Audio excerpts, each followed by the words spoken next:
Hello, good evening everyone. I'm Dr. Ivy Lal from Ellen Mishra College of Business Management, Muzaffarpur. Today in this session we shall try to understand the next topic of software design approach, that is the cohesion. In the last video we understood about the coupling. So what is cohesion? We have already understood in the last class, in the last video, that it is a reversible force of coupling whereas keeps two components tightly tied together. Cohesion keeps two components apart from each other, एक दूसरे से दूर करता है. यानी यहाँ अगर हम देखें तो यहाँ पर क्या है, कपलिंग वेरी हाई है, यहाँ क्या हो गया, कपलिंग कम हुआ, कोहेजन बढ़ गया. तो कपलिंग क्या है कि दो मॉड्यूल्स को एक दूसरे से टाइटली बांध करके रखता है, जबकि कोहेजन दो मॉड्यूल्स को या दो से अधिक मॉड्यूल्स को एक दूसरे से दूर करता है. यहाँ कोहेजन 100 है, कपलिंग 0 है. यहाँ पर कपलिंग 100 है, कोहेजन 0 है. इसी कोहेजन को हम लोग अभी और डिटेल में समझेंगे. तो यहाँ हम लोग समझते हैं कि कोहेजन है क्या, कि it measures the relative functional strength of a module. Relative functional strength of a module. It is the degree to which elements of a module are functionally related to each other. अब थोड़ा इसको हम लोग ऐसे समझते हैं कि coupling दो या दो से अधिक मॉड्यूल्स के बीच का फोर्स है, यानी दो मॉड्यूल्स के बीच का फोर्स है जो दो मॉड्यूल्स को आपस में एक दूसरे से बांध के रखता है, टाइटली टाइड टुगेदर. कोहेजन एक मॉड्यूल के अंदर का फोर्स है, जिसमें मॉड्यूल के जो डिफरेंट एलिमेंट्स हैं उनको कितना टाइटली एक दूसरे से पकड़ के रखा गया, बांध के रखा गया. जैसे इसको हम यहाँ से समझें कि कपलिंग दो मॉड्यूल्स के बीच का फोर्स है. ये समझना आसान जरूरी है, इसका डिस्टिंक्शन जरूरी है कि दो मॉड्यूल्स के बीच का जो फोर्स है, अट्रैक्टिव फोर्स है, that is the coupling. Cohesion क्या है कि दो मॉड्यूल के बीच की बात नहीं है, एक पर्टिकुलर मॉड्यूल के बीच की बात है. यदि इस मॉड्यूल को हम यहाँ ले आए तो इस एक मॉड्यूल के अंदर जितने भी एलिमेंट्स हैं वो क्या दिखा रहा है, ये एरो, कि मॉड्यूल के अंदर के जो कंपोनेंट्स हैं वो एक दूसरे से बंधे हुए हैं, और ये जितने ही टाइटली बंधे होंगे एक दूसरे से, कोहेजन उतना ही स्ट्रांग होगा. तो ऐसे समझें कि अगर एक मॉड्यूल के अंदर के एलिमेंट्स जितने टाइटली एक दूसरे से बंधे हुए होंगे, जुड़े हुए होंगे, तो उनमें से कोई भी एलिमेंट जंप करके दूसरे मॉड्यूल में नहीं जाएगा. जैसे loose interconnection within a module among the elements होगा तो क्या होगा, यानी उनके बीच में ज़्यादा बंधन नहीं है. कोई हो सकता है कोई एलिमेंट जंप करके दूसरे मॉड्यूल में चला जाए, तो यानी यहाँ क्या हो गया, लो कोहेजन हो गया. और जंप करके चला गया मतलब कपलिंग हाई हो गया, कपलिंग थोड़ा बढ़ गया. यानी अगर कोहेजन हाई होगा तो कपलिंग लो होगा, और अगर कोहेजन लो होगा तो कपलिंग हाई होगा. वही बात यहाँ हम लोग समझ रहे हैं. Tighter the bond of elements to each other within a module, higher will be the cohesion. जितना ही टाइटली बॉन्ड होगा, बंधा होगा एलिमेंट्स एक मॉड्यूल का, कोहेजन उतना ही हाई होगा. A strongly cohesive module implements single function of a software. यानी इसको अगर हम ऐसे कहें कि अगर कोई मॉड्यूल है, उसके सारे एलिमेंट्स एक साथ मिलजुल के काम करता है, तो एक फंक्शन एक मॉड्यूल करेगा, यानी वहाँ पर कोहेजन हाई है. Generally low coupling leads to high cohesion. अगर कपलिंग लो है तो वहाँ क्या होगा, कोहेजन हाई होगा, एंड वाइस वर्सा. मतलब कि अगर कपलिंग हाई होगा तो कोहेजन लो होगा. So in software design, what is the desirability of designers? The desirability is to keep low coupling and high cohesion. Okay, it is a good programming technique, good design technique, that whenever we construct a software in a modular approach, then we must try to have low coupling and high cohesion. Now we shall see different types of cohesion. ये 7 तरह के होते हैं. पहला functional, then sequential, communicational, procedural, temporal, logical और coincidental या coincidental, जो आप प्रोनाउंस कर लो. यहाँ भी क्या है, ये ऑर्डर हमें याद रखना है। मतलब क्या है कि इसी ऑर्डर में जो कोहेजन है वो घटता जाता है, यानी फंक्शनल कोहेजन का मतलब क्या हो गया, here is the highest cohesion. जैसे जैसे नीचे जाएंगे कोहेजन कम होता जाएगा, यानी कपलिंग बढ़ता जाएगा। So coincidental cohesion gives us lowest degree of cohesion, functional cohesion gives us highest degree of cohesion. तो एक सीक्वेंस इसका है, ये हमें याद रखना होता है, ऑब्जेक्टिव एग्जाम्स में पूछता है। आप इससे कोई सेंटेंस फ्रेम करके याद कर सकते हो, या हम लोग जब कॉलेज में पढ़ते थे उस समय वर्ड्स के फर्स्ट लेटर को लेकर के सेंटेंस कोई एक वर्ड बना लेते थे, जैसे FSCPTLC, इस तरह से याद रख लिए। F for functional, S for sequential, C for communicational, P for procedural, T for temporal, L for logical and C for coincidental. तो ये सीक्वेंस याद रखा जाता है, यानी कोइंसिडेंटल में लोएस्ट कोहेजन मिलेगा, फंक्शनल में हाईएस्ट कोहेजन मिलेगा। अब एक एक करके एक एक टाइप समझते जाते हैं। फंक्शनल कोहेजन का मतलब क्या है कि एक मॉड्यूल के अंदर जितने भी एलिमेंट्स हैं, all elements come together and work for one single task. Okay, जो जितने एलिमेंट्स हैं सब मिलजुल के एक सिंगल टास्क पूरा करता है, तो वहां पर हम कहते हैं कि here is the functional cohesion. So in this, the elements within the module are concerned with the execution of a single functional task. Okay, or if two or more elements within a module perform the same functional task or responsibility, then it is called functional cohesion, and this gives the maximum cohesion. Okay, now sequential cohesion. Sequential cohesion का मतलब ये है, sequence में होगा। जैसे ये module A है, ये अपना काम करेगा, तो इसका आउटपुट जब B को जाएगा, B के लिए वो इनपुट हो गया, तब B अपना काम करेगा, और B जब काम कर लेगा उसका जो आउटपुट होगा फिर वो C मॉड्यूल को जाएगा, तब C अपना काम करेगा। यानी एक पर्टिकुलर सीक्वेंस में ये एग्जीक्यूट होगा, तब उसको हम लोग कहते हैं sequential cohesion.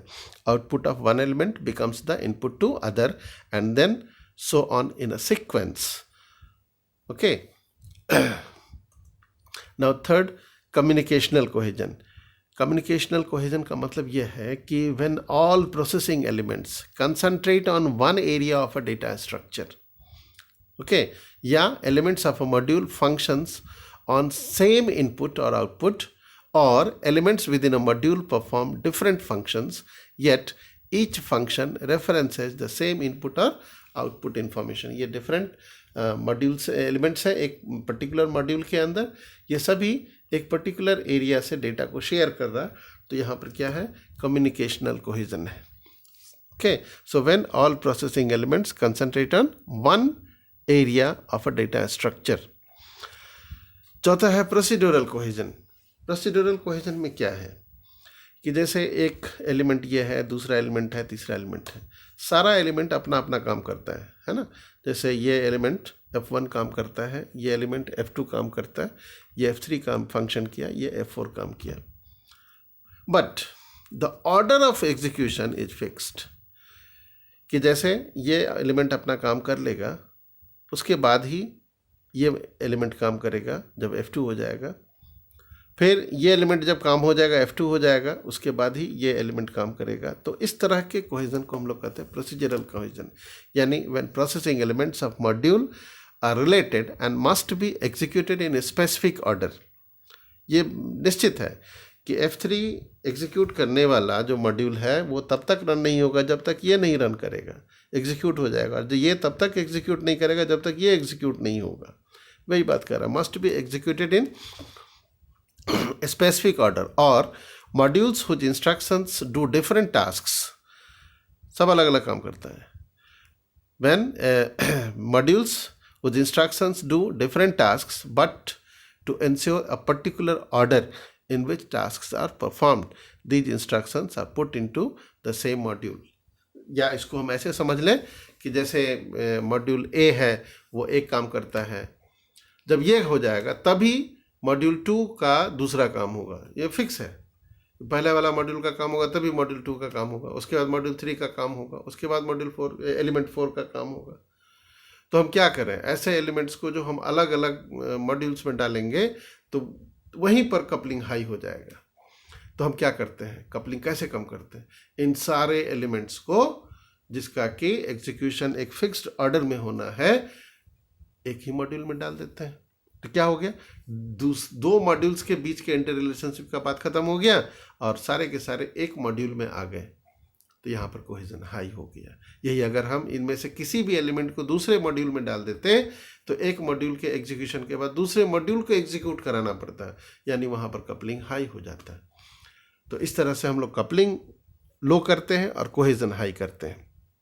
Okay, we may also say also define it as when elements of a module are involved in different and unrelated activities, but they follow a sequence of execution, that is control of execution is passed from one element to other.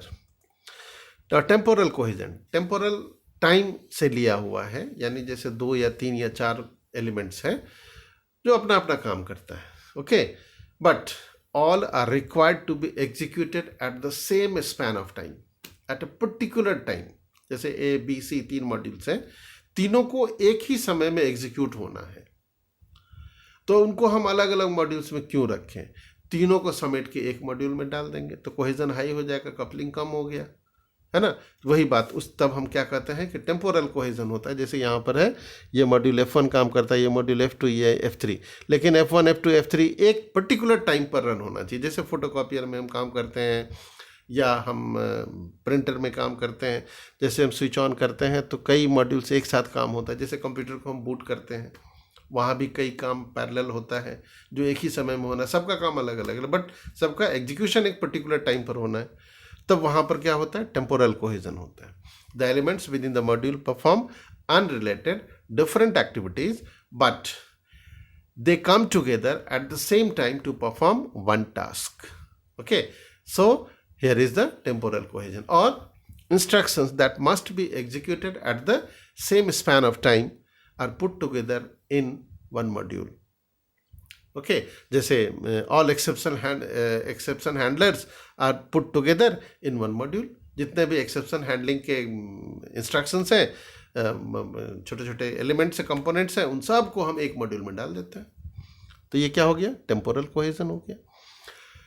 Now comes logical cohesion. Logical cohesion का मतलब है कि a module that performs tasks that are related logically related है।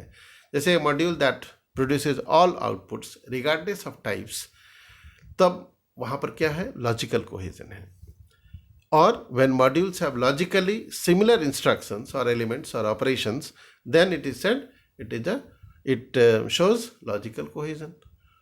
तीसरे तरीके से भी define कर सकते हैं, the elements within the modules perform similar activities, elements within the modules perform similar activities which are executed from outside the module, तब वहाँ पर क्या होगा, लॉजिकल कोहेजन होगा ना। सातवां क्या है, कोइंसिडेंटल कोहेजन। कोइंसिडेंटल मतलब जस्ट चांस है, जैसे कोई आदमी हमको कहीं अचानक मिल जाता है कभी कभार, वो रैंडमली, तो हम क्या कहते हैं, this is just coincidence that he met me. Okay, उसी तरह से कुछ एलिमेंट्स ऐसे हैं जिनका काम अलग अलग है but they randomly meet together and they are executed. तो तब हम क्या कहते हैं कि it is a coincidental cohesion. मतलब the elements within the module perform activities with no meaningful relationship to one another, और इंस्ट्रक्शंस आर नॉट रिलेटेड और very less related, or elements which are not related to each other and perform different activities but come together coincidentally, means occasionally, to perform a particular task. Suppose 3 elements A, B and C perform 3 different unrelated tasks, but during printing all these 3 come together. It means they are showing coincidental cohesion. So these are 7 types of cohesion. Functional cohesion, then comes sequential cohesion, followed by communicational cohesion, procedural cohesion, temporal cohesion, logical cohesion and coincidental cohesion. This shows least cohesion, and this one is not preferable. Least preferable, highest preferable cohesion is functional cohesion. Now this is taken from Miller. This shows a flow diagram. How can we decide about a particular cohesion? With this chart we can say can the module, we can ask questions from ourselves. जैसे एक question क्या है, can the module be considered to be doing one problem related function, one problem, एक problem related function perform कर रहा है। तो यदि यस हुआ आंसर तो कौन सा कोहेजन होगा, that will be functional cohesion. अगर इस सवाल का जवाब यस हुआ तो फंक्शनल कोहेजन होगा। और यदि नो हुआ तो फिर एक सवाल यहाँ पर होता है कि what relates the activities with in the module. Module के अंदर कौन सा ऐसा फैक्टर है जो इनको रिलेट करता है। So if it is data, अगर डेटा है तो क्या है कि इज सीक्वेंस इंपॉर्टेंट, उनके एग्जीक्यूशन में सीक्वेंस इंपॉर्टेंट है। अगर इंपॉर्टेंट है तो वो सीक्वेंशियल कोहेजन होगा, और अगर सीक्वेंस इंपॉर्टेंट नहीं है तो वो कम्युनिकेशनल कोहेजन होगा। और अगर ये रिलेशनशिप डेटा से नहीं है, फ्लो ऑफ कंट्रोल से है, तो फिर यहाँ पर सवाल होता है कि क्या सीक्वेंस इंपॉर्टेंट है। और अगर सीक्वेंस इंपॉर्टेंट है तो क्या हुआ, वो प्रोसीजरल कोहेजन हुआ। क्योंकि हम देखें कि एक सीक्वेंस वहाँ पर इंपॉर्टेंट है कि एक एलिमेंट अपना काम किया, फिर उसका दूसरा एलिमेंट करेगा, फिर उसका ही तीसरा एलिमेंट करेगा, तब वहाँ पर क्या होगा, प्रोसीजरल कोहेजन होगा। और यदि ये सीक्वेंस इंपॉर्टेंट नहीं है then it is temporal cohesion. और यदि इनके बीच कोई रिलेशनशिप नहीं है, but relates the activities within the module neither, यानी कोई नहीं है, तो फिर एक सवाल होता है कि are the activities in the same general category. अगर येस हो गया तो लॉजिकल, नो हो गया किसी कैटेगरी में नहीं है, तो वहाँ पर क्या हुआ, को इंसिडेंटल कोहेजन। तो इस फ्लो डायग्राम से भी हम different cohesion, different types of cohesion को समझ सकते हैं। So this is all about cohesion. तो मेरे ख्याल से कपलिंग भी क्लियर हो गया, कोहेजन भी क्लियर हो गया।